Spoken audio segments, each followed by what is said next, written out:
রাধে রাধে। প্রেম, ভক্তি আর শান্তির প্রতীক শ্রী রাধার নাম নিলে মন শান্ত হয়, হৃদয় ভালোবাসায় ভরে ওঠে। এই ভিডিওটি রাধাকৃষ্ণের প্রেম ও ভক্তির ছোট্ট এক ঝলক। চল ডুবে যাই প্রেমের সাগরে, ভক্তির আবেশে। অধ্যায় 1। অর্জুনের দ্বিধা। মহাভারতের যুদ্ধ শুরু হয়েছে ভগবান কৃষ্ণ এবং অন্যান্যদের দ্বারা এড়ানোর জন্য করা সমস্ত আলোচনা ব্যর্থ হওয়ার পর। অন্ধ রাজা ধৃতরাষ্ট্র তাঁর পুত্রদের, কৌরবদের বিজয় সম্পর্কে কখনই খুব একটা নিশ্চিত ছিলেন না, যদিও তাদের উচ্চতর সেনাবাহিনী ছিল।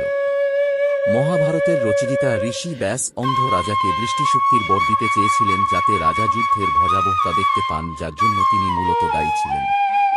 কিন্তু রাজা সেই প্রস্তাব প্রত্যাখ্যান করেছিলেন। তিনি যুদ্ধের ভয়াবহতা দেখতে চাননি, বরং তাঁর সারথি সঞ্জয়ের মাধ্যমে যুদ্ধের প্রতিবেদন পেতে পছন্দ করেছিলেন। ঋষি ব্যাস সঞ্জয়কে দৃষ্টিশক্তির ক্ষমতা প্রদান করেছিলেন। এই শক্তি দিয়ে সঞ্জয় অতীত, বর্তমান এবং ভবিষ্যতের ঘটনাগুলি দেখতে, শুনতে এবং স্মরণ করতে পারতেন। তিনি প্রাসাদে বসে থাকা অন্ধ রাজাকে প্রত্যক্ষদর্শী যুদ্ধের প্রতিবেদনের তাৎক্ষণিক পুনরাবৃত্তি করতে সক্ষম হয়েছিলেন। কৌরব বাহিনীর সর্বাধিনায়ক এবং সবচেয়ে শক্তিশালী পুরুষ ভীষ্ম অর্জুনের দ্বারা অক্ষম হয়ে পড়েন এবং 18 দিনের যুদ্ধের 10ম দিনে যুদ্ধক্ষেত্রে মৃত্যুশয্যায় শায়িত। সঞ্জয়ের কাছ থেকে এই দুঃসংবাদ শুনে অন্ধ রাজা তার পুত্রদের জয়ের সমস্ত আশা হারিয়ে ফেলেন। এখন রাজা শুরু থেকেই যুদ্ধের বিস্তারিত জানতে চান, যার মধ্যে রয়েছে সবচেয়ে শক্তিশালী ব্যক্তি এবং তার উচ্চতর সেনাবাহিনীর সর্বাধিনায়ক, যিনি নিজের ইচ্ছায় মৃত্যুর বর পেয়েছিলেন, যুদ্ধক্ষেত্রে কিভাবে পরাজিত হয়েছিলেন। গীতার শিক্ষা অন্ধ রাজার জিজ্ঞাসার মাধ্যমে শুরু হয়।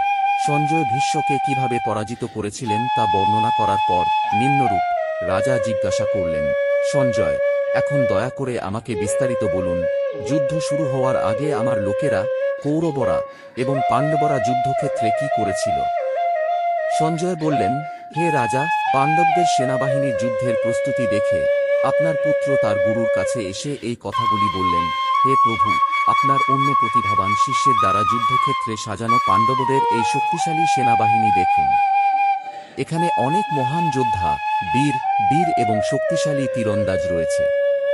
সেনা কমান্ডারদের ভূমিকা। আমার পক্ষে অনেক বীর আছেন যারা আমার জন্য তাদের জীবন ঝুঁকির মুখে ফেলেছেন। আপনার তথ্যের জন্য আমি আমার সেনাবাহিনীর কয়েকজন বিশিষ্ট সেনাপতির নাম বলছি।